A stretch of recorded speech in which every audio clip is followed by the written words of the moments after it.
আজকেই শেষ, আর বানাবো না। এই ভর্তাটা যখনই করি তখন আর নিজেকে কন্ট্রোল করতে পারি না, একটু বেশিই ভাত খেয়ে ফেলি।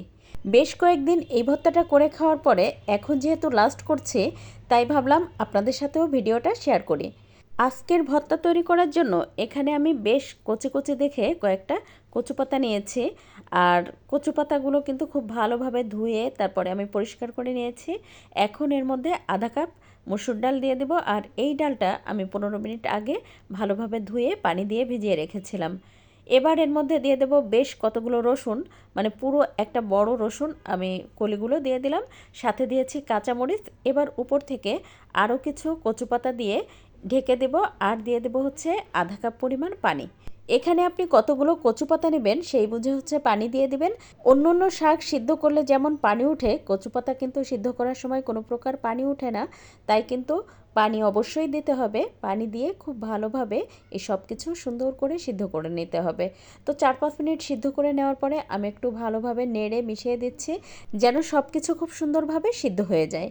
এখন বাজারে যে কচু শাকগুলো পাওয়া যায় সেই কচু শাকে কিন্তু খুব একটা গলা চুলকায় না, কারণ হচ্ছে প্রচুর পরিমাণ রোদ। আর রোদে কিন্তু যে কচু শাক হয় সেই কচু শাকে কিন্তু খুব বেশি গলা চুলকায় না, আর খেতেও অনেক ভালো লাগে।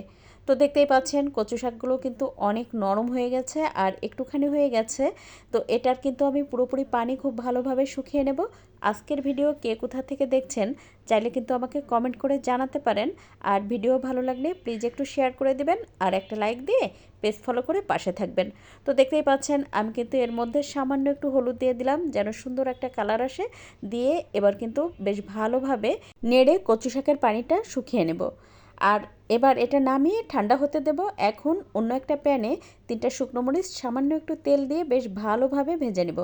এমনভাবে শুকনো মরিচটা ভেজে নেবেন যেন ভিতরের যে বিচিটা আছে সেটাও কিন্তু লাল লাল হয়ে যায়। তো শুকনো মরিচ আপনি যত সুন্দর করে ভাজবেন তত সুন্দর কিন্তু ঘ্রাণ আসে। তো এই তো দেখতেই পাচ্ছেন আমার কিন্তু শুকনো মরিচ খুব ভালোভাবে ভেজে নেওয়া হয়ে গেছে। এখন ভর্তা তৈরি করে নেব। তো আজকে আমি কিন্তু বাটনায় ভর্তা তৈরি করে নেব। আর বাটনায় অথবা শিলপাটায় যদি ভর্তা করা হয় তাহলে তো খেতে অসম্ভব মজার হয়, তাই না? তো দেখতেই পাচ্ছেন আমি কিন্তু শুকনো মরিচ আর 2টা পেঁয়াজ কুচি তার সাথে স্বাদমতো লবণ দিয়ে বেশ ভালোভাবে আমি এটা মেখে নেব। তারপরে এর মধ্যে ওই যে সিদ্ধ করে রাখা কচু শাকের মিশ্রণটা দিয়ে দিয়ে আরও একটু ভালোভাবে মেখে নিয়ে আপনাদের সাথে পরিবেশন করে শেয়ার করছি। আসলে পেঁয়াজ মরিচের সাথে কচু শাক মেখে নেওয়ার যে রেকর্ডটা ছিল ওটা যে কেন হয়নি সেটা আমি বুঝতেই পারছি না। তো এখন তো ওটা আপনাদের সাথে শেয়ার করতে পারলাম না, তার জন্য দুঃখিত। এই যে পরিবেশনের পরে উপর থেকে একটুখানি সরিষার তেল দিয়ে দিব, এতে করে দেখতেও সুন্দর দেখাবে আর সরিষার তেলের ঝাঁঝালো ফ্লেভারে খেতেও কিন্তু অনেক ভালো লাগবে। তো কচু শাক ভর্তা করব আর লাস্টে একটু ভাত মেখে খাবো না বাটনায়, তাই কি কখনো হতে পারে বলেন তো?